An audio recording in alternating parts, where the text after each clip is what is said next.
eo amin'ny lafiny ara-panatanjahantena kosa vonona ny Maquis de Madagascar hiatrika ny kanina 2024 sy ny fifansanana amin'ny mondial 2020 sy 2020 mbola mametraka ny aiainy kosa nefa ny fédération ny amin'ny fahavonona ny kianja ny Mamasina sy ny Lalao.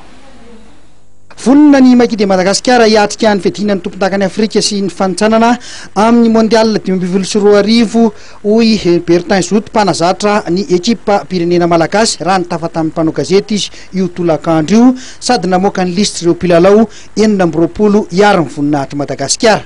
Maquis version 2014 izay natsona hoe Maquis métal moa zany amin'ity taona ity satria dia niresaka tanjaka mihitsy ny tadiavina ary ny amin'ny famafisa-tsaina zany hoe ny mental sy ny fizika. Nandritra ity fotoana ity ihany koa no nampisehoana ny maillot anaovan'ny Maquis.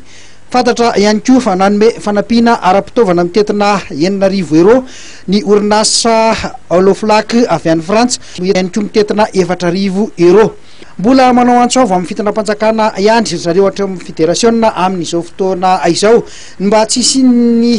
rindrakirana ny fety ny arivan'ny 20 jona etsy amin'ny kianjan'ny Mamasina. Raha toa ka tsy vonona ity kianja ity ka tsy afaka ny andray ny lalao dia andraim-panafahakevitra ry zareo avy amin'ny confédération africaine amindra ny lalao atsy Afrika Atsimo. Mazava loatra fa isika malagasy no hibaby ny sazy amin'izany ary antoka ny lany rehetra amin'ny fampandehanana ny délégation rehetra atsy Afrika Atsimo.